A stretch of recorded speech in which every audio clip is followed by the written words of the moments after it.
तो पिछला लेक्चर्स में हम लोग इंटरफेरेंस किए थे बेटे, राइट। इंटरफेरेंस में लास्ट में हम लोग कंस्ट्रक्टिव इंटरफेरेंस और डिस्ट्रक्टिव इंटरफेरेंस वहीं पर क्लास को एंड कर रहे थे। थोड़ा सा उसमें जो हो उसको एक बार रिवाइज कर लेते हैं। उसके बाद यंग्स डबल स्लिट देखेंगे नेक्स्ट, क्योंकि उस कॉन्सेप्ट को यहाँ पर यूज करना है। तो कंस्ट्रक्टिव एंड डिस्ट्रक्टिव इंटरफेरेंस को एक बार जस्ट उसको रिवाइज करते हुए देन हम लोग आगे बढ़ते हैं। कंस्ट्रक्टिव इंटरफेरेंस और दूसरा अपना था डिस्ट्रक्टिव इंटरफेरेंस। कंस्ट्रक्टिव इंटरफेरेंस का मतलब क्या होता है? एम्पलीट्यूड जो होगा, रिजल्टेंट एम्पलीट्यूड जो होगा, दो वेव जब मिलेंगे तो उसका एम्पलीट्यूड रिजल्टेंट एम्पलीट्यूड मैक्सिमम, यानी रिजल्टेंट एम्पलीट्यूड यानी ए आर मैक्सिमम। अच्छा, उस इंटेंसिटी टर्म भी पढ़े थे। Intensity is directly proportional to amplitude of the resultant wave. उसी को आई के नॉट ए आर स्क्वायर भी बोल सकते हैं या सम कांस्टेंट। तो जब एम्पलीट्यूड मैक्सिमम हुआ तो क्या होगा? आई रिजल्टेंट भी मैक्सिमम होगा, आई रिजल्टेंट भी मैक्सिमम होगा, राइट। ए आर मैक्सिमम होने के लिए ए आर का क्या फॉर्मूला था? ए आर इक्वल टू अपना वहां पर दो वेव लिए थे ना, a one square a two square, इधर a are square, 2a1 a2 cos five, यही आया था बेटे, राइट। फाइव क्या था? दो वेव के बीच का फेज डिफरेंस। यहां पर हम लोग फेज डिफरेंस भी निकाले थे, कुछ याद आ रहा है? फेज डिफरेंस जो था five equal to K del X, where K equal to 2 pi upon lambda del X. Del x क्या था? पाथ डिफरेंस, दो वेव के बीच में क्या पाथ डिफरेंस है वो डेल एक्स से रिप्रेजेंट होगा। तो वही ये फाई है, phase difference between two waves. अब क्या कर रहा है? कंस्ट्रक्टिव इंटरफेरेंस के लिए क्या चाहिए? A R maximum. Cos phi का वेव कैसा होता है? ड्रॉ कीजिए। कॉस फाई यही है, मैक्सिमम वैल्यू कितना है? 1 और minimum value -1। Trigonometry cos phi का ग्राफ यही है, time versus Y, time versus Y. ये कॉस फाई का वैल्यू हम क्या देख रहे हैं, कहां से कहां लाइज करता है? -1 से +1, यानी कॉस फाई का मैक्सिमम वैल्यू क्या होगा? 1 और मिनिमम वैल्यू क्या होगा? -1, ठीक। अब ए आर को मैक्सिमम करने के लिए हमें क्या चाहिए? कॉस फाई मैक्सिमम होने के लिए कॉस फाई का मैक्सिमम वैल्यू रखते हैं, यानी +1 रखेंगे, तब क्या आ जाएगा? a1 + a2 का होल स्क्वायर हो जाएगा। A R maximum cos phi maximum value कितना है? 1। कॉस फाई का मैक्सिमम वैल्यू 1 है। यदि 1 यहां पुट करेंगे तब क्या हो गया अपना? A are square equal to a1 square plus a2 square plus 2a1 a2। ये क्या दे दिया बेटे? a1 + a2 का whole square. A R equal to a1 + a2 आ गया, यही आ गया। कहीं कुछ याद करने की कोई जरूरत नहीं। अच्छा, अब है कि cos फाई हमने कंडीशन क्या डाला? cos फाई का वैल्यू 1 होने पे ये ए आर इक्वल टू आया a1 + a2। What is the phi? What is the phi? cos phi देखेंगे कब 1 हो रहा है, ग्राफ में ध्यान से देखिए, कब कब है? 0 डिग्री, ठीक है। फिर ये 0 डिग्री हो गया, ये π/2 हो गया, cos पाई -1, ये पाई हो गया, ये 2 पाई हो गया, ठीक है। और फिर उसके बाद आपका आ जाएगा पाई के बाद फिर पाई प्लस π/2 ऐड कर दीजिए, इस तरह से सीक्वेंस बढ़ेगा। यानी +1 मुझे कब कब हो रहा है? ये 0 डिग्री पे दे दिया, cos पाई -1, cos पाई -1, फिर cos 2 पाई पे फिर 0, ठीक है। 2 पाई प्लस π/2 ऐड कीजिए, यानी 3 π/2 पर, ये 3 पाई पर, ये पाई, ये फिर 0, 1 मिनट रुक जाना बेटे, 0 पे 1 हो गया, पाई पे cos पाई का वैल्यू -1, cos 2 पाई फिर 0 हो जाता है, ठीक है। 2 पाई के बाद 2 pi plus pi by 2, 2 pi plus pi by 2 कितना दे देगा, ये हो गया तुम्हारा, ये 2 3 4, 5 पाई बाई 2, 5 पाई बाई 2, ठीक है। तो cos पाई हमें देखना है 1 कब कब होगा, cos पाई का वैल्यू 1 कब कब आया, तो हम क्या देख रहे हैं 0 डिग्री पे हो रहा है, ठीक है। फिर 5 पाई बाई 2 पे हो रहा है, राइट। तो it means phi equal to क्या देख रहे हैं 0 डिग्री, ठीक है।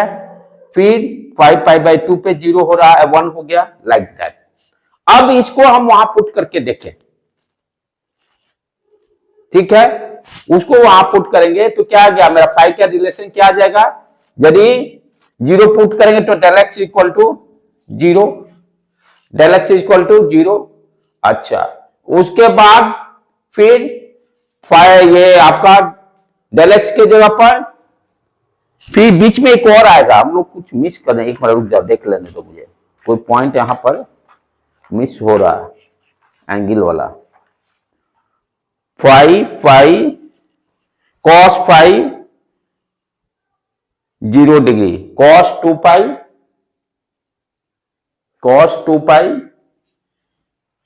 0 डिग्री, कॉस पाई बाई 2 पे 0, ठीक है, cos pi -1, okay okay okay. Oh यहां पर गड़बड़ जा रहा है, एक बार ग्राफ इसका देखो, ग्राफ से ही हम लोग सारा गड़बड़ जा रहा है।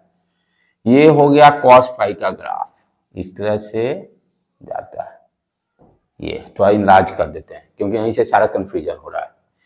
ये 0 डिग्री पे ये 1, ये -1, फिर उसके बाद cos pi by 2 0, cos pi by 2 0, ये जो वैल्यू दे रहा है ये कब आ रहा है पाई पर, ये पाई पर, cos पाई -1 होता है, पाई के 180 डिग्री के बाद फिर आएगा 90 डिग्री जोड़ोगे तो कितना आएगा 3 पाई बाई 2, 3 पाई बाई 2, तो ये हो गया 3 पाई बाई 2 पे फिर 0, फिर 3 पाई बाई 2 में फिर पाई जड़ेंगे तो 2 पाई आ जाएगा 360, ये आ गया 360 डिग्री, यानी ये 2 पाई आ गया, ठीक है। इस तरह से अपना सीक्वेंस अब सही आ गया। अब चलो अब इसी को यहां पे कर लें, अब क्लियर हो गया ग्राफ के।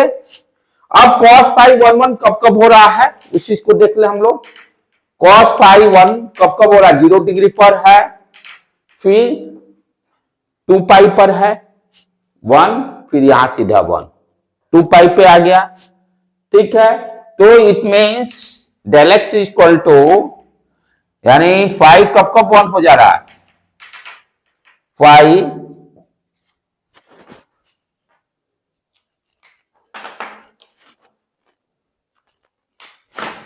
फाई अपना 0 डिग्री पर, 2 पाई पर, 4 पाई पर, इस तरह से आते जाएगा, ठीक है। 6 पाई पर 1 वैल्यू देगा, इसके करस्पॉन्डिंग डेल एक्स का वैल्यू क्या हो जाएगा, क्योंकि हमें पाथ डिफरेंस निकालना है, ये भी समझना जरूरी है। यानी cos पाई 0 डिग्री, 2 पाई, 4 पाई पे 1 दे दिया, इसके करस्पॉन्डिंग डेल एक्स कितना हो जाएगा, फॉर्मूला पुट कीजिए। यहां पर ध्यान से देखो बेटे क्या हो रहा है, ये इवन मल्टीपल ऑफ एंगल आ रहा है, 0, 2 pi, 4 pi, 6 pi, 8 pi, like that, इसी तरह का आ रहा है। हाँ किसमें, यहां पर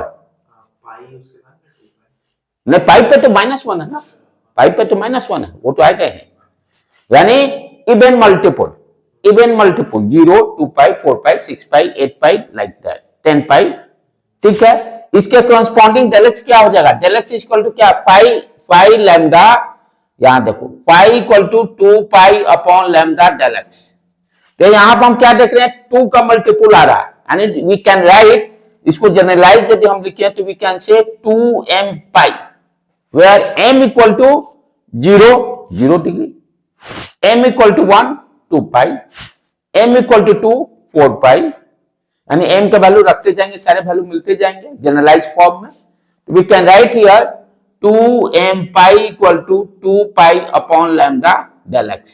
यहां से 2 पाई उड़ गया। What is del X? m lambda. और m का वैल्यू कहां से आ रहा है? 0 0 1 2 3 यही पुट किए हुए। What is del X? Del X कितना मिला? यहां से पुट करो 0 लैम्डा, फिर 2 लैम्डा, 3 लैम्डा, यानी पाथ डिफरेंस जो है 0 लैम्डा, 2 लैम्डा, 3 लैम्डा रहेगा तो क्या देगा? Constructive interference. कंस्ट्रक्टिव इंटरफेरेंस कब देगा? जब पाथ डिफरेंस 0 होगा या लैम्डा होगा या 2 लैम्डा होगा या 3 लैम्डा। यदि इसको स्ट्रेट लाइन पे शो करना चाहे इस तरह से 0 लैम्डा, 2 लैम्डा, 3 लैम्डा, सिमेट्रिकली उसी तरह से फिर इधर भी नीचे भी हो जाता है। ठीक, ये सारे पॉइंट्स पे क्या देंगे? Constructive interference and maximum amplitude. Maximum amplitude देगा जिसका वैल्यू क्या हो जाएगा? A1 प्लस A2 प्लस जो भी रहेगा। ठीक है, दो वेव का। क्लियर? यहां पे कोई डाउट नहीं? Okay, done. आगे बढ़ू मैं। अच्छा, उसी तरह से सेम डिस्ट्रक्टिव इंटरफेरेंस के लिए देख लीजिए। इसको मिटा देता हूं। कंस्ट्रक्टिव के लिए आ गया अपना पाथ डिफरेंस कितना आया है? Lambda, 0 lambda, 2 lambda, 3 lambda. इसको ध्यान में रखिएगा। डिस्ट्रक्टिव के लिए क्या है? ध्यान से समझने का है। Amplitude minimum, amplitude minimum. Destructive interference के लिए क्या है? AR मिनिमम होना चाहिए। Intensity, resultant intensity minimum. अच्छा, रिजल्टेंट इंटेंसिटी का फॉर्मूला क्या था? कुछ याद आ रहा है? IR equal to what you can write? I1 plus I2 plus 2 root I1 root I2 cos phi। करना कुछ नहीं था, बस उसी को पुट करके हम लोग निकाल लिए थे। चलो, अब क्या है? डिस्ट्रक्टिव इंटरफेरेंस के लिए AR मिनिमम।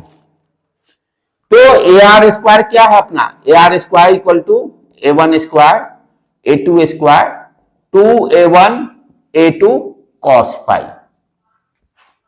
यानी अब cos phi को मिनिमम लेना पड़ेगा। cos phi मिनिमम कब है? -1। cos phi का मिनिमम वैल्यू -1। ठीक है, साइन कॉस दोनों का वैल्यू -1 से +1 के बीच में लाइज करता है। Minimum value -1, maximum value +1। ठीक, अब यहां पे क्या करेंगे? कॉस फाई का वैल्यू -1 निकाल लेंगे रिजल्टेंट के लिए, डिस्ट्रक्टिव इंटरफेरेंस। ठीक, तो what you are getting here? AR square A1 square A2 square 2A1 A2, ये वैल्यू कितना हो गया? -1। तो यहां पर हमें क्या मिल गया? A1 माइनस A2 का whole square. Resultant amplitude A1 minus A2, दोनों का डिफरेंस, राइट। और यदि इंटेंसिटी के टर्म में देखें तो क्या हो गया? cos phi -1, cos phi -1। तो क्या आ जाएगा? यहां पर -1 पुट करोगे तो बेटे ये देखो IR I1 I2 minus 2 root I1 root I2। इसको हम लिख सकते हैं रूट I1 का होल स्क्वायर रूट I2 का whole square. We can write what you are getting here.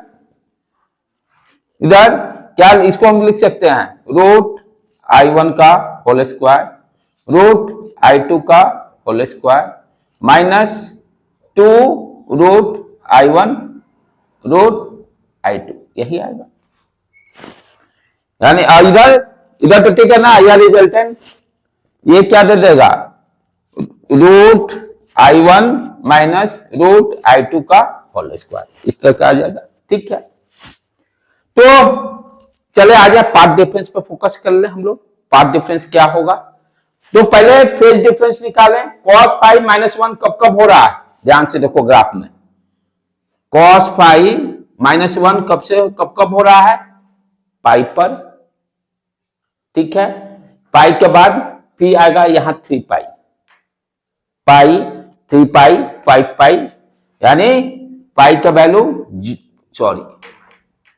पाई, उसके बाद 3 पाई 5 पाई लाइक दैट, यानी ऑड मल्टीपल।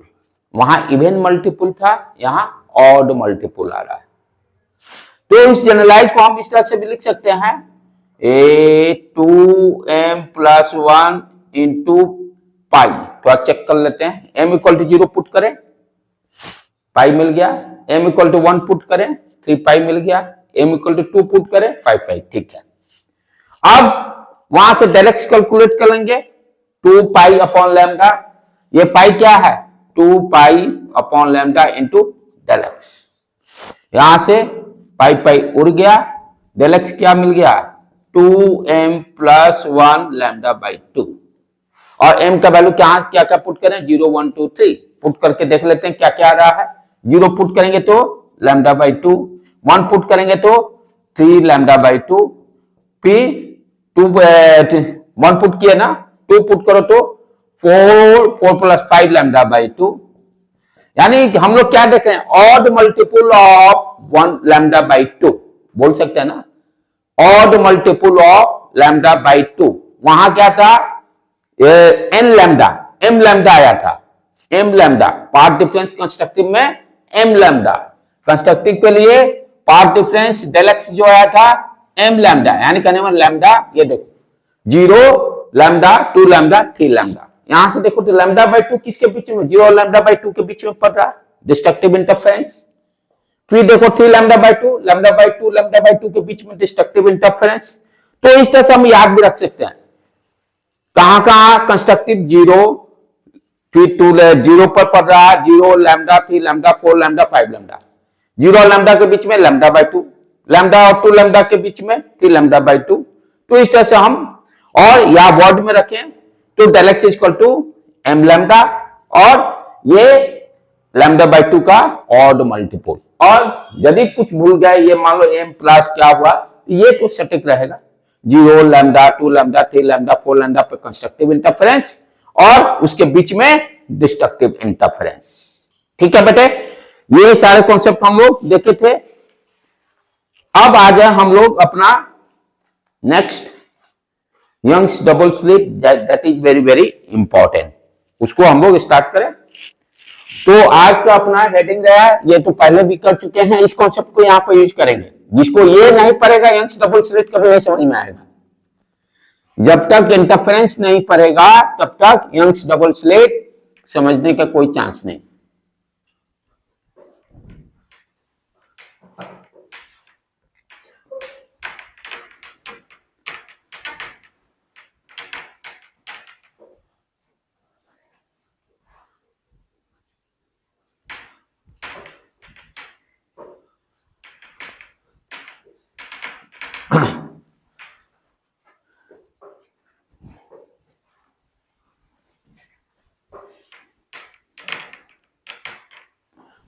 तो next heading, Young's double slit.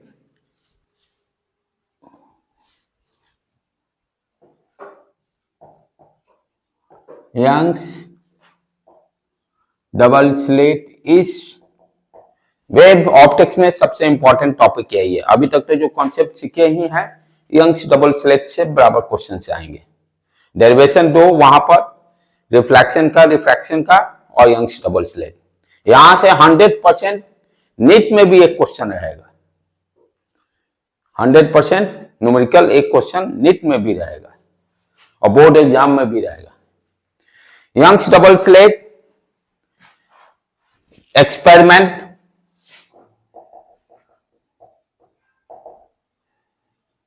Young's double slit experiment, YDSE short में इसको बोलते हैं हम लोग, YDSE, Young's double slit experiment. Scientist का नाम है, उस पर है। ये बहुत ही इंपॉर्टेंट आपका एक्सपेरिमेंट है कि इस एक्सपेरिमेंट से हमें क्या मिलता है कि जो अभी तक जैसे न्यूटन साहब बोलते थे वेव्स क्या है, ऑप्टिक पार्टिकल्स है। दिस एक्सपेरिमेंट शो कि वेव क्या है, लाइट क्या है, एक वेव है। इसी एक्सपेरिमेंट ने 100% क्लियर कर दिया कि दिस एक्सपेरिमेंट गिव्स लाइट किस तरह का नेचर का है, वेव नेचर का है। वेव नेचर का, यहीं से न्यूटन्स लॉ का, से न्यूटन्स का सारा कहानी क्लोज हो गया इस एक्सपेरिमेंट से। यंग साहब ने ये जो एक्सपेरिमेंट दिए, ये बेसिकली एक्सपेरिमेंट किस चीज को बताता है कि लाइट जो है एक वेव नेचर का है। हाँ, कंडीशन उसके साथ पुट होगा, वो अनदर इशू, लेकिन उन्होंने क्लियर कर दिया भाई लाइट क्या है, एक वेव नेचर का है। पार्टिकल नेचर के लिए कंडीशन अलग, वेव नेचर के लिए क्या कंडीशन होगा उन्होंने बताया। इस एक्सपेरिमेंट से उन्होंने प्रूव किया कि लाइट क्या है, एक वेव है। क्या एक्सपेरिमेंट उनका था, ध्यान से समझो। उन्होंने क्या किया कि एक सोर्स लिया एस, ये सोर्स किस तरह का है, पहला restriction monochromatic. Mono means single colour, chromatic means colour, mono means single colour वाला, रेड ब्लू जो भी लेना है, सिंगल कलर, सनलाइट नहीं लेंगे। तो पहला रिस्ट्रिक्शन जो सोर्स जो रहेगा वो किस तरह का होना चाहिए, मोनोक्रोमेटिक। क्रोमेटिक, मोनोक्रोमेटिक कहने का मतलब सिंगल कलर, सिंगल कलर, कोई भी कलर जिसका एक वेवलेंथ डिफाइंड होगा, फ्रीक्वेंसी डिफाइंड होगा। तो इस सोर्स तो पहला क्लियर हो गया किस तरह का होना चाहिए, मोनोक्रोमेटिक। रेड लीजिए, ब्लू लीजिए, ग्रीन लीजिए, कोई भी एक कलर लीजिए। अच्छा, इस सोर्स को क्या किए उन्होंने, क्योंकि उन्होंने पैरेलल लाइंस चाहिए था, पैरेलल रे, पैरेलल रेस के लिए इस सोर्स को इस कन्वेक्स लेंस के फोकल पर रख देंगे, तो जो रिफ्लेक्टेड रे निकलेगा वो सारे क्या निकलेंगे, पैरेलल लाइंस। तो ये लगाने का सिर्फ उनका मोटिव था कि यहां से जो भी रेज निकले वो सारे पैरेलल्स निकले, और ये सारे किस तरह के हैं, एक ही कलर के हैं। अब उसके बाद उन्होंने क्या किया कि एक कार्डबोर्ड लिया,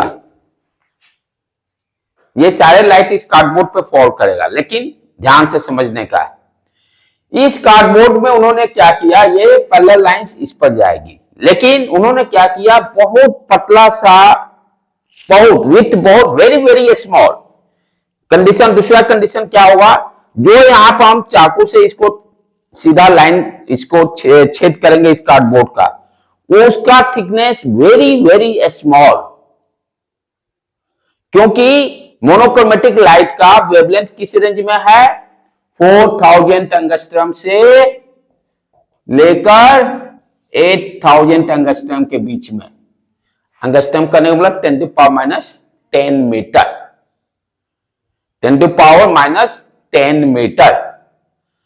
तो ये जो इसी को स्लिट बोलते हैं, जो ये छेद, ये कार्डबोर्ड में ये जो छेद किया गया उसको स्लिट, पतला सा छेद, और उस छेद का थिकनेस कितना होना चाहिए, इसके रेंज में। ये छेद का जो रेंज होना है कंडीशन। दूसरा क्या लगा रिस्ट्रिक्शन, जो स्लिट बना, स्लिट करने का मतलब छेद, दो छेद किए, डबल मीन्स एक इधर छेद किए एक इधर किए, और उस छेद का थिकनेस कितना होना चाहिए, आप बहुत very very very very thin, you cannot predict. एक हल्का से चाकू लेके बस शार्प कट मारना है, शार्प, जितना छोटा आप कर सकते, और दोनों स्लिट के बीच का भी separation very small, millimetre range में लेंगे। यानी ये जो कार्डबोर्ड हम लोग कंसीडर करेंगे, जो कार्डबोर्ड लिए ये, ठीक है, इसमें हम लोग बहुत पतला सा स्लिट, इसी को स्लिट बोलते हैं, छेद सीधे कट मारे, जिससे कि लाइट इस पर पड़े तो पार कर जाए। और रिस्ट्रिक्शन क्या हो गया, ये वेरी थिन, बहुत ही पतला, बहुत ही पतला, यानी वेव लाइट के रेंज में, वेव लाइट के रेंज में, तभी ये एक्सपेरिमेंट परफॉर्म होगा। दूसरा कंडीशन, और ये दोनों के बीच का separation is also very small, और वो है मिलीमीटर के रेंज में, जितना आप छोटा रख सकते हो, जितना आप छोटा रख सकते हो। दो ऐसे कट मारे, दो स्लिट मारे, जिसका कि थीन, वेरी थीन स्लिट, और दोनों के बीच का सेपरेशन जो स्मॉल डी से मैं इंडिकेट कर रहा हूं, that is also in range of millimetre के रेंज में। आप जितना छोटा कर सकते हो उतनी अच्छी बात है। इसको आप एक्सपेरिमेंट घर पे भी कर सकते हो। ये मान लो एक शीशा है, ठीक है, इसको पूरा मैं ब्लैक ऊपर पाउडर डाल दिया और धीरे से एक पतला सा पेंसिल से 2 स्ट्रेट लाइन ड्रॉ कर दिया और उससे ये क्या होगा, ये लाइट पास करेगा। अच्छा, अब आप खुद समझ सकते हो, यदि ये स्लिट से जब लाइट पास करेगा, इधर जो स्क्रीन बनेगा, इस स्क्रीन पर क्या होना चाहिए था, जो छिद्र है उसके सामने सिर्फ लाइट जाना चाहिए था, बाकी जगह ब्लैक स्पॉट बनना चाहिए। जो स्क्रीन लेंगे, स्क्रीन पे क्या होगा, जो स्लिट है, जो छिद्र है, उसी से लाइट जाना चाहिए। न्यूटन साहब क्या करते हैं, पार्टिकल्स नेचर है और light travels in straight path, light travels in straight path. तो जब स्ट्रेट पाथ में जाएगा तो जो छिद्र है वहां स्क्रीन पर उसी का सिर्फ लाइट दिखाई देना चाहिए, बाकी सारी जगह इस पर ब्लैक, सिर्फ छिद्र वाला पोर्शन पे लाइट दिखाई देना चाहिए, बाकी सब जगह अंधेरा दिखाई देना चाहिए। आप कभी इमेजिन किए हो कि जैसे कैबिन में आप बैठे हो और शीशा आपका दरवाजा पर लगा हुआ है, आप कितना भी आप उसको ढक दो, हल्का से छिद्र कर दो, क्या कभी देखे हो कि लाइट सिर्फ उसी छिद्र में दिखाई देता है कि पूरा फैला हुआ दिखाई देता है? यदि मान लीजिए कि एक 2 रूम है, ठीक है, 2 रूम में दूसरा रूम में लाइट को ऑफ कर दीजिए और पूरे इस रूम का पार्टीशन जो है शीशा से है, सारे ब्लैक पेपर लगा दीजिए और एक जगह उसमें कहीं भी आप छोटा सा स्मॉल होल करेंगे, क्या ये पूरे रूम में सिर्फ होल वाला पोजीशन पे लाइट दिखाई देता है कि और ज्यादा लाइट स्प्रेड दिखाई देता है? स्प्रेड दिखाई देगा। तो न्यूटन साहब जो कहे कि यदि लाइट पार्टिकल्स है तो सिर्फ छिद्र वाला पोर्शन पे ही दिखाई देना चाहिए था ना, स्पॉट व्हाइट, बाकी जगह सारे रूम में अंधेरा होना चाहिए, बाकी सारे जगह अंधेरा होना चाहिए। लेकिन हो रहा है कुछ अलग खेला। खेला क्या हो रहा है कि ये दोनों के बीच में भी ब्राइट बन रहा है, bright black, bright black, bright bright का फ्रिंज बन रहा है। ये बीच में, ये दोनों के बीच में ब्राइट बना, फिर ब्लैक, फिर ब्राइट, फिर ब्लैक, फिर ब्राइट। दैट इज, ये होना नहीं चाहिए था according to Newton's law. Newton ने जो दिया स्टेट, यानी इट मींस जो लाइट जो है स्ट्रेट पाथ ट्रेवल ही नहीं कर रहा है। इस कंडीशन के लिए, कंडीशन क्या है, मोनोक्रोमेटिक होना चाहिए, स्लिट का जो है छिद्र का थिकनेस होना चाहिए इस वेवलेंथ के रेंज में होना चाहिए, यानी 4000 एंगस्ट्रम से लेके 8000 एंगस्ट्रम के बीच में या उसके करीब, राइट। दूसरी चीज, दोनों छिद्र के बीच में ये गैप वेरी स्मॉल, ये सारे कंडीशंस हैं। कभी हम क्या देखते हैं कि लाइट जो है पार्टिकल जैसा बिहेवियर नहीं कर रहा, क्या हो रहा है, यहां से अब निकलेगा। ये जो वेव फ्रंट का कॉन्सेप्ट क्या पढ़े थे, सोर्स है, सोर्स से प्राइमरी वेव फ्रंट बना, वहां से वेव निकलते गए, इस तरह से वेव निकले, इस तरह से निकले, निकलते गए। वेव जहां दोनों मिलेंगे वेव फ्रंट, कहीं कंस्ट्रक्टिव बनाएंगे, कहीं डिस्ट्रक्टिव बनाएंगे, राइट। तो यहां से जो लाइट निकलेगा इस तरह से, ये इस तरह से आगे बढ़ रहा है, तो ये कहीं हो सकता है कंस्ट्रक्टिव बनाएगा स्क्रीन पे, कहीं डिस्ट्रक्टिव बनाएगा, तभी वो स्ट्रिप ब्राइट का पहले सेंटर में बनेगा, फिर ब्लैक बनता है, फिर ब्राइट बनेगा, फिर ब्लैक का स्ट्रिप बनेगा जिसको फ्रिंज बोलते हैं, स्ट्रिप को फ्रिंज बोलते हैं। तो अकॉर्डिंग टू हिम ये यंग साहब क्या कर रहे हैं, भाई न्यूटन लॉ के हिसाब से तो हमको ये बनना नहीं चाहिए। तो इसीलिए ये जो एक्सपेरिमेंट क्या दे रहा है कि लाइट जो है, लाइट यदि किसी स्मॉल थिन स्लिट से पास करता है, वो उसका थिकनेस कितना होना चाहिए, जो लाइट के वेवलेंथ के बराबर, वो लाइट के वेवलेंथ के बराबर। तब हम क्या देखते हैं, लाइट स्ट्रेट पाथ ट्रेवल नहीं करता है। अच्छा, आप कहो सर लेंस, मिरर, ये सब आप स्ट्रेट ड्रॉ कर रहे हो, तो वहां पर लेंस मिरर का साइज बहुत बड़ा है लाइट के वेव के वेवलेंथ से, लाइट के वेवलेंथ से बहुत बड़ा साइज हो गया लेंस का, प्रिज्म का, स्पेरिकल मिरर का। ये तभी प्रॉपर्टी शो करेगा वेव नेचर, ध्यान से समझने का, जब जिससे पास कर रहा है उसका थिकनेस या स्लिट छेद जो है लाइट के वेवलेंथ के अप्रोक्सीमेटली बराबर होगा, अप्रोक्सीमेटली बराबर होगा। अब जो स्मॉल होल यहां पर हम करेंगे, यदि बड़ा होल करेंगे तो स्ट्रेट जाएगा, बड़ा होल कर देंगे तो साइज क्या हो गया, बड़ा हो गया, तब मेरे को सिर्फ स्पॉट दिखाई देगा। बड़ा करने का मतलब इसके वेवलेंथ से बड़ा, वेवलेंथ मीटर में ही तो मेजर करते हैं। तो जब ये यहां पर देखिए स्ट्रेट जा रहा है, क्योंकि ये लेंस का साइज इस वेवलेंथ से लार्ज है, लेंथ का साइज इस वेवलेंथ से, लाइट के वेवलेंथ से ज्यादा है, इसलिए स्ट्रेट पार्ट दिखाई दे रहा है आपको। यदि इस ऑब्जेक्ट का साइज 1 इंच यानी इस वेवलेंथ के रेंज में रखिएगा, तब किस तरह का प्रॉपर्टी शो कर रहा है, वेव नेचर। अब आप इसको इमेजिन कर सकते हैं इसको और दूसरे तरीके से, जैसे रूम में बताया, 2 रूम है, एक रूम का लाइट ऑफ कर दीजिए और स्मॉल एक पिन से छिद्र कर दीजिए, तो दूसरे रूम में भी चारों तरफ लाइट आपको कहीं ब्लैक दिखाई देगा, कहीं ब्राइट दिखाई देगा, कहीं ब्लैक दिखाई देगा, पूरा रूम अंधेरा कभी नहीं दिखाई देगा, पूरे रूम में अंधेरा कभी नहीं दिखाई देगा।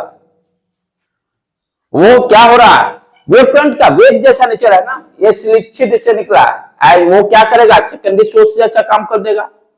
ये मान लीजिए मेरा सोर्स है, वहां पर छेद कर दिया मैंने, तो यहां से लाइट चला, जहां छेद किए, होल किए, small hole, very very small hole, वो कैसे क्या काम करेगा, सेकेंडरी सोर्स जैसा फर्स्ट वेव फ्रंट बनाया, सेकंड, और वहां से जो वेव निकलेंगे, 2 छिद्र कर देगा होल्स, दोनों वेव निकलेंगे, वेव क्या जहां टकराएंगे मिलेंगे, इंटरफेरेंस दोनों वेव का होगा। ये क्या हो रहा है, interference of the wave, 2 wave मिले।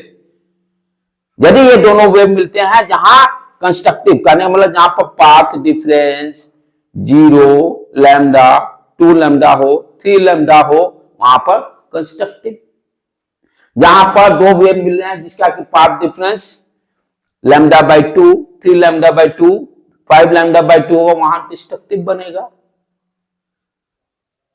समझ में आ रहा बेटे, क्लियर है कॉन्सेप्ट? तो ये सारे कंडीशंस हैं। तो हम फाइनल कंक्लूजन क्या कर रहे हैं, यदि कोई भी लाइट वेव है, लाइट वेव जिस पर इंसिडेंट हो रहा है, यदि इंसिडेंट ऑब्जेक्ट जिस पर इंसिडेंट हो रहा है, यदि उस ऑब्जेक्ट का साइज बड़ा है, तब आपका लाइट जो है स्ट्रेट पाथ ट्रेवल करेगा, जो कॉन्सेप्ट न्यूटन साहब ने दिए। लेकिन जब सोर्स, ये भी कंडीशन, मोनोक्रोमेटिक होना जरूरी है, सनलाइट वाला नहीं लेंगे, 7 कलर मिक्सर नहीं, 7 कलर के लिए नहीं, कंडीशन फिक्स कर दिए, only for this experiment is valid for monochromatic light. उन्होंने जब एक्सपेरिमेंट किया था उसमें सनलाइट लिया था, लेकिन बाद में स्पेसिफाई किए सिर्फ मोनोक्रोमेटिक लाइट ही लेना है। यदि मोनोक्रोमेटिक लाइट, यदि आपको किसी स्मॉल होल से पास कर रहा है जिसका कि स्लिट जो है, छिद्र होल जो है, इसके वेवलेंथ के बराबर हो, तब उससे जो वेव निकलेगा, वो उससे क्या निकलेगा, वो जो लाइट निकलेगा वो वेव जैसा निकलेगा। यदि इस होल का साइज बड़ा कर देते हैं, इसके वेवलेंथ से साइज बड़ा होगा, तब तो स्ट्रेट ही जाएगा। जैसे प्रिज्म में हम लोग देखते हैं, प्रिज्म में क्या है, सिंगल कलर ही लेते हैं, रेड, लेकिन वहां पर प्रिज्म का साइज बड़ा है उस वेवलेंथ से, दैट्स वाई वहां पर हमें स्ट्रेट पाथ से शो कर रहे हैं रेड डायग्राम में। यही ब्रेक थ्रू दिए हैं यंग्स डबल साहब ने कि भाई लाइट जो है, यदि ये सारे कंडीशन जस्टिफाई करते हैं, तो लाइट जो है as a wave nature show करता है। ठीक है बेटे, क्लियर कॉन्सेप्ट? ओके, अच्छा, अब इनका मैथमेटिक्स देख ले क्या क्या है। तब कि what is the condition for bright, what is condition bright करने का मतलब कंस्ट्रक्टिव, डार्क करने का मतलब डिस्ट्रक्टिव। ठीक है, अब उनका मैथमेटिक्स क्या है उस चीज को समझे हम लोग। इसको मिटा दूं मैं, क्लियर, समझ में आ गया। यंग्स डबल पहला कंडीशन, सोर्स कैसा होना चाहिए, मोनोक्रोमेटिक। दूसरा कंडीशन, जो कार्डबोर्ड पे स्लिट ले रहे हैं उसका थिकनेस जो होना चाहिए वो इस वेवलेंथ के रेंज के बराबर, यानी 4000 से लेकर 8000 टंगस्टन के बीच में। दो स्लिट के बीच में भी डिस्टेंस मिलीमीटर के रेंज में लेंगे और इस स्क्रीन को बहुत दूर रखेंगे। देखेंगे उसका फायदा क्या है। ये सारे कंडीशन जस्टिफाई हुआ तब हम बोलेंगे लाइट क्या है, वेव नेचर। क्योंकि यहां पर हमें ब्राइट और डार्क का स्ट्रिप मिल रहा है। सिंपली घर के एग्जांपल में देख, आप इमेजिन करो दूसरा, जैसे मान लो दो होल आपने कर दिया और बॉल उस होल से आप फेंक रहे हो अकॉर्डिंग टू हिम, और बॉल मैंने तो बॉल को स्ट्रेट फेंका लेकिन बॉल वो कहीं भी जाकर दीवार पर लग सकता है। वही चीज ये कह रहा है, वेव निकला वो कहीं भी जाके मिलेगा। वेव ये यहां से तो ये स्ट्रेट गया लेकिन कहां जाके मिलेगा, जबकि जाना चाहिए था उसको स्ट्रेट बॉल पर, स्क्रीन पर टकराना चाहिए था। तो इनके हिसाब से आप इमेजिन करो, वेव बॉल फेंके, मैंने तो स्ट्रेट ही फेंका लेकिन कहीं भी जाकर वो टकरा सकता है। क्यों? क्योंकि वेव नेचर शो कर रहा है, वेव फ्रंट बन रहा है। वेव फ्रंट के जहां मिलेंगे, जहां पर मिलेंगे वहां पर या तो अकॉर्डिंग टू रूल ब्राइट या ब्लैक बनेगा। ठीक है, चलें इसको अब इनका मैथमेटिक्स देखें क्या है। तो यंग्स डबल स्लिट यदि कभी ऑब्जेक्टिव पूछता है तो क्या बताता है, लाइट को वेव नेचर के बारे में बताएगा। प्रूफ देता है कि लाइट क्या है, वेव नेचर है, शो करता है। YDSE शो कि लाइट क्या है, not particle nature, wave nature है। इसी तरह से इलेक्ट्रॉन का भी साइज वेरी स्मॉल। तभी तो क्वांटम मैकेनिक्स आया था जो हम लोग पढ़े थे एटॉमिक स्ट्रक्चर में। इलेक्ट्रॉन का साइज बहुत ही छोटा है, तो उस इलेक्ट्रॉन बीम वो भी क्या है कि वेव जैसा काम करता है। तभी हम लोग पढ़ते हैं इलेक्ट्रॉन क्लाउड्स जो होते हैं वेव जैसा, वेव नेचर शो करता है। यही सेम वहां भी कॉन्सेप्ट गया है, या यही से सारा कॉन्सेप्ट आपका चेंज हो गया। क्वांटम मैकेनिक्स का एंट्री इसके बाद से चालू हो गया।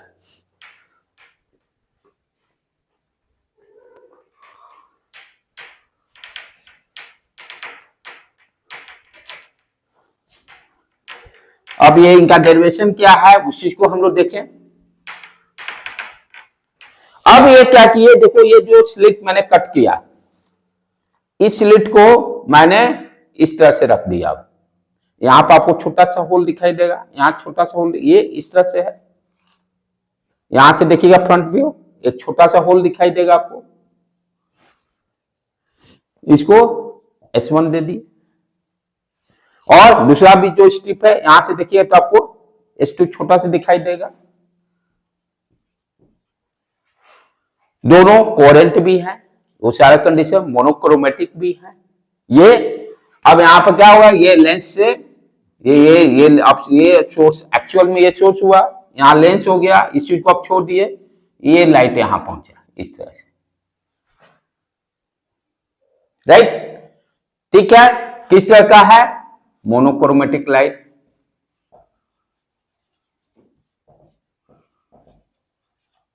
और ये दोनों के बीच का थिकनेस D, ये किस रेंज में है, मिलीमीटर के रेंज में, very very small.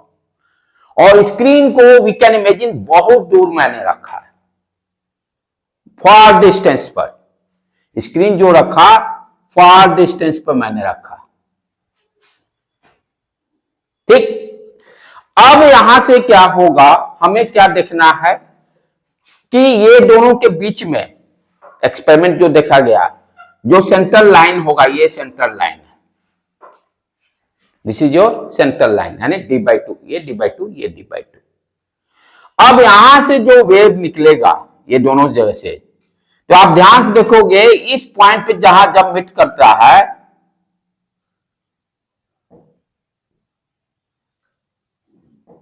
Centre point पे क्या देखा गया कि ब्राइट स्पॉट बन रहा है, B फॉर ब्राइट,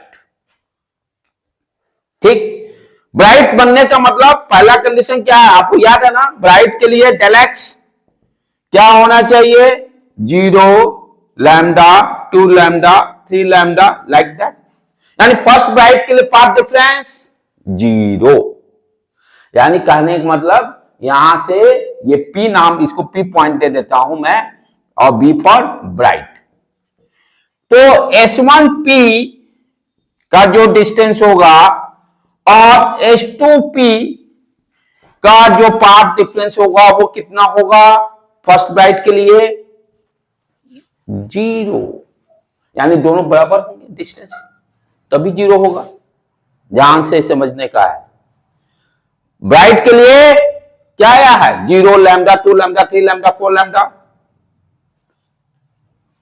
ठीक, तो पहला जो ब्राइट बन रहा है वो कहां पे बन रहा है, सेंट्रल, इसको सीबी बोलते हैं, सेंट्रल ब्राइट, इसीलिए इसका नाम बुक में भी सीबी सेंट्रल ब्राइट बोलते हैं। कब बन रहा है, जब S1P क्या होगा, सेंट्रल ब्राइट बनने का मतलब S1P इक्वल टू S2P होगा तभी बनेगा। कोई दिक्कत इसमें, क्योंकि हम लोग ऑलरेडी कंस्ट्रक्टिव इंटरफेरेंस में पढ़ चुके हैं, पाथ डिफरेंस 0 होगा तो पहला ब्राइट बनेगा। दूसरा ब्राइट के लिए कंडीशन क्या है, पाथ डिफरेंस लैम्डा होना चाहिए। तीसरा ब्राइट के लिए, अब ऑब्जेक्टिव बोले, तीसरा ब्राइट के लिए पाथ डिफरेंस 3 लैम्डा, पांचवा ब्राइट के लिए 5 लैम्डा, आठवां ब्राइट के लिए 8 लैम्डा। क्लियर। तो फर्स्ट ब्राइट मुझे कहां बना, सेंट्रल ब्राइट जिसको बोलते हैं, ये दोनों के बीच में जहां स्क्रीन बनेगा यानी सेंट्रल लाइन, इसीलिए इसका नाम दिया गया सेंट्रल ब्राइट।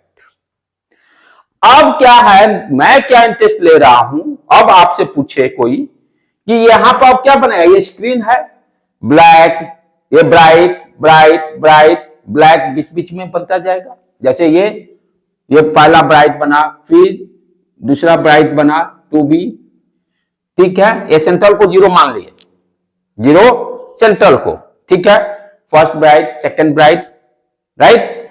और ये दिमाग में सेट कर लिए कि सेंट्रल तो ब्राइट है ही, सेंट्रल तो ब्राइट है ही, ये रेफरेंस ले लिए। इस रेफरेंस पे हम पूरा पैटर्न देख रहे हैं, कहां पर ब्लैक बनेगा, कहां पर ब्राइट बनेगा, कहां पर ब्लैक बनेगा। तो बी फॉर पहला ब्राइट, दूसरा ब्राइट सिमेट्रिकली उसी तरह से नीचे भी बनेगा, 3B 4B इस तरह से चलते। तो यहां पर ध्यान देने का है कि हमें तो पाथ डिफरेंस मालूम है ना, इस पॉइंट पर फर्स्ट ब्राइट के लिए पाथ डिफरेंस लैम्डा होना चाहिए, सेकंड ब्राइट के लिए 3 लैम्डा होना चाहिए। पाथ डिफरेंस यहां से ये निकलेगा और यहां निकलेगा उसकी पाथ, लेकिन कितने हाइट पर बनेगा, व्हाट इज द लोकेशन, यहां सेंट्रल लाइन से इसका ये डिस्टेंस कितना होगा, ये कैसे निकालेंगे, समझ में आ रहा है बेटे। आपसे कोई पूछे तीसरा ब्राइट का कितना डिस्टेंस होगा सेंट्रल ब्राइट से, वाई का वैल्यू, यानी ये डिस्टेंस कैलकुलेट करना चाह रहे हैं हम लोग। कंडीशन मालूम है, पाथ डिफरेंस क्या होना चाहिए, क्लियर, समझ में आ रहा है क्या हम लोग अब सीखना जा रहे हैं, ये डिस्टेंस निकालना चाह रहे हैं कि व्हाट इज, इसी को लोकेशन भी बोलते हैं, what is the location of first bright second bright third bright. तो आई एम इंटरेस्टेड कि अब यहां से इसको मिटा देता हूं, ठीक है, ये मिटा दिया मैंने। मैं चाह रहा हूं what is the location of the first bright, what is the central line से कितने डिस्टेंस पर इस डायरेक्शन में, what is the value of y, कितने हाइट पर ये बनेगा, उसी को लोकेशन फर्स्ट ब्राइट के लिए पहले समझे, उसके बाद सेकंड थर्ड अपने आप हो जाएगा। यानी कैसे निकालना है, यहां से वेव निकला, मिल गया, ये बहुत दूर है, बहुत दूर, वी कैन इमेजिन, और यहां से भी ये दूसरा वेव निकला, और एक सेंट्रल लाइन से भी हम लोग निकाल लिए, ठीक है। यानी S1 ये फर्स्ट ब्राइट, इसको दे दे नाम कुछ Q दे दो फॉर एग्जांपल, यानी S1Q और S2Q के बीच में पाथ डिफरेंस कितना होना चाहिए, लैम्डा, यानी हमें यही निकालना है पाथ डिफरेंस, और उसको लैम्डा से इक्वेट कर देंगे, यही मालूम है। चलिए अब क्या कर रहे हैं कि मान लेते हैं ये जो सेंट्रल लाइन है, डॉटेड लाइन, ये थीटा एंगल हॉरिजॉन्टल से बना रहा है, और जब स्क्रीन ये बहुत दूर है तो ये छोटा सा थिन है, तो इससे जो भी वेव निकलेगा, जो भी पाथ का ये डायरेक्शन जो से कर रहे हैं, वो क्या होंगे, वेरी वेरी, ये गैप, ये they this gap d, d is to fill condition, d is too much greater than small d, इससे ये बहुत वैल्यू ज्यादा है, यानी फार डिस्टेंस, बहुत दूर। तो ये दोनों स्लिट से जो लाइट निकलेंगे वो क्या होंगे, पैरेलल रहेंगे। आप यहां से समझो कि इतना छोटा है और वॉल यहां से 20 मीटर दूर पे है, तो आपको क्या दिखाई देगा, ये पैरेलल रे निकल रहा है। कंडीशन, डी का वैल्यू बहुत ज्यादा है, स्लिट और स्क्रीन के बीच का डिस्टेंस, ये निकलेगा तो आप क्या, यहां से निकलेगा ऐसे पैरेलल निकल रहा है। यहां डायग्राम हम शो कर दिखाई नहीं दे रहा ना, लेकिन ये बहुत दूर रहेगा तो क्या दिखाई देगा, ये लाइट पैरेलल निकला इसी तरह। यानी ये कहने का मतलब क्या हो गया कि S1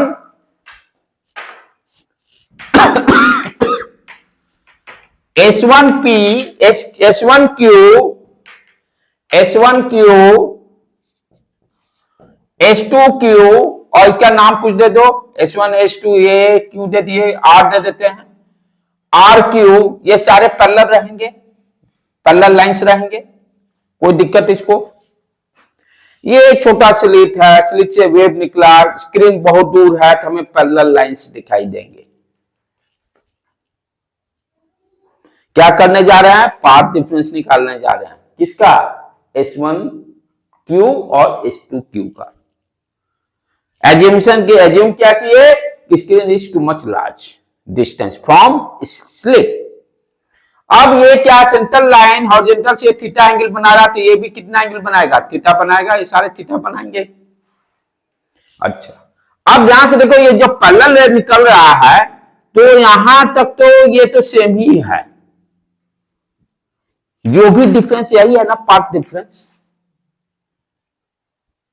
सारे ये पैरेलल निकल रहे हैं, ये पैरेलल निकला, तो पाथ डिफरेंस ये दोनों के बीच में तो यही है, डेल एक्स, यहां से तो सेम ही है, कैंसिल हो जाएगा, पाथ डिफरेंस यही रहा, पैरेलल रेज निकला तो। अच्छा, ये हॉरिजॉन्टल से थीटा एंगल बनाया, ये एंगल कितना हो गया, ये 90 डिग्री है, तो 90 माइनस थीटा इसको लिख सकता हूं, कोई दिक्कत।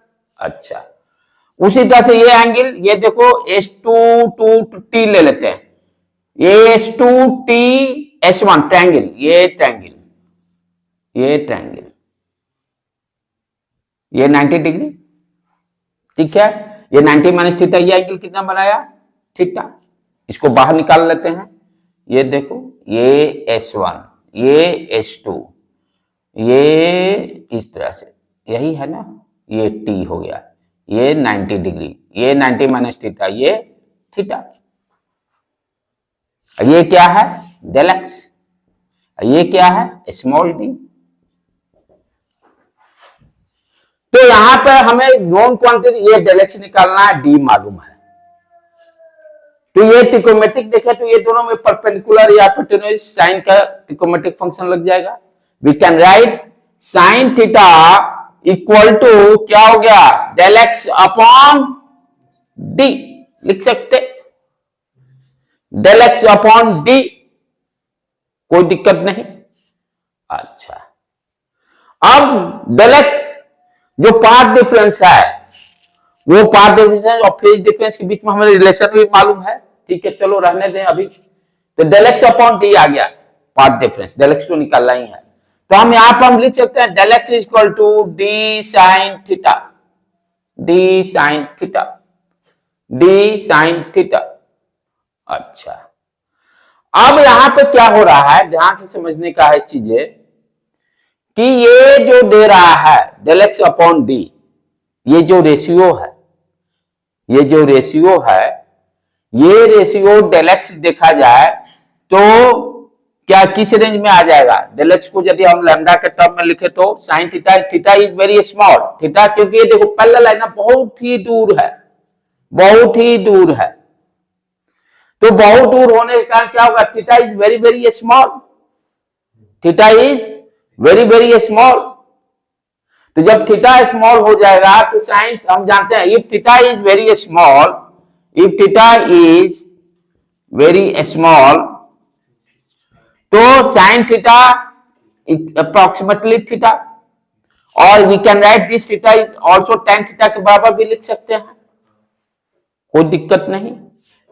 अब चलो, यानी ये यहां पर हम साइन थीटा की जगह टेन थीटा भी लिख सकते हैं if theta is very small, क्योंकि ये बहुत दूर है। तो यहां पे क्या गया? D tan theta. अब आ जाओ, ये बड़ा ट्रायंगल आर पी और ये क्यू माने, यही एंगल थीटा है। टेन थीटा यहां पर क्या हो जाएगा? Y upon capital D. Tan theta हमें ये वाई निकालना है ना, टेन थीटा बराबर क्या हो जाएगा? Y, y upon capital D, perpendicular upon base. तो यहां पर हम क्या लिख दिए? D equal to y upon capital D. देखो पार्ट डिफरेंस निकला। डेल एक्स इक्वल टू क्या आ गया? अभी साइड में सारा मिटा रहा हूं मैं। डेल एक्स इक्वल टू क्या आ गया?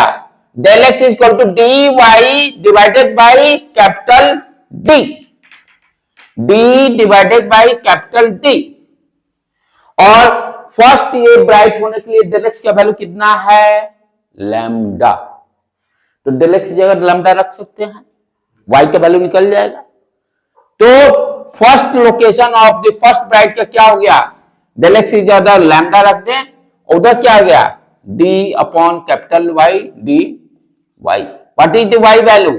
D lambda upon small d, निकल गया। फर्स्ट ब्राइट कितने लेंथ पर है? Capital D upon lambda small d, d का वैल्यू बहुत बड़ा है, d tan theta. Tan theta बराबर क्या हो गया? वाई अपॉन बेस, बेस कितना है? डी है, तो वाई अपॉन डी, ठीक है ना, d y upon capital D. और डेल एक्स क्या है? फर्स्ट मैक्सिमा के लिए लैम्डा, तो we can write lambda equal to d y capital D. What is value of y? D lambda upon small d. उसी तरह से आपसे पूछे सेकंड ब्राइट के लिए क्या करोगे? टू लैम्डा, यहां क्या पुट करोगे? Two lambda. क्या आ जाएगा सेकंड ब्राइट के लिए? सेकंड ब्राइट के लिए two d lambda upon small d. Third bright के लिए थ्री लैम्डा, तो थर्ड ब्राइट के लिए three b equal to three d lambda upon small d. हम क्या देख रहे हैं? D lambda upon small d का मल्टीपुल आते जा रहा है, 1 2 3। क्लियर? कोई दिक्कत यहां पर? तो फर्स्ट ब्राइट के लिए जनरलाइज फॉर्मूला क्या गया? यदि ब्राइट का आपको लोकेशन फाइंड आउट करना है, कितने हाइट पर central c b, central b, central bright से, y equal to n d lambda upon small D.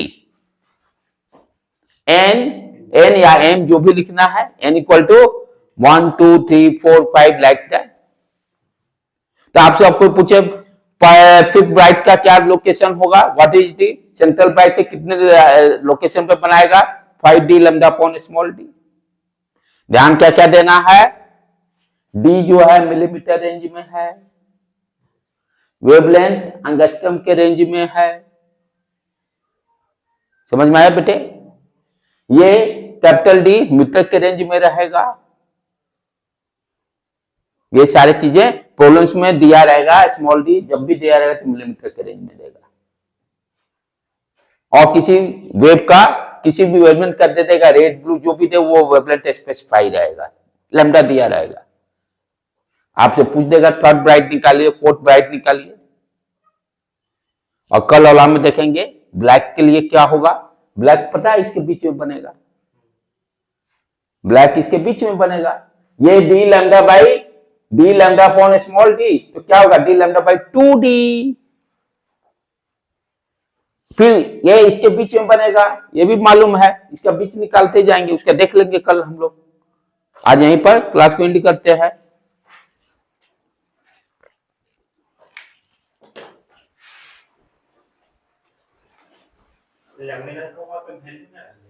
हाँ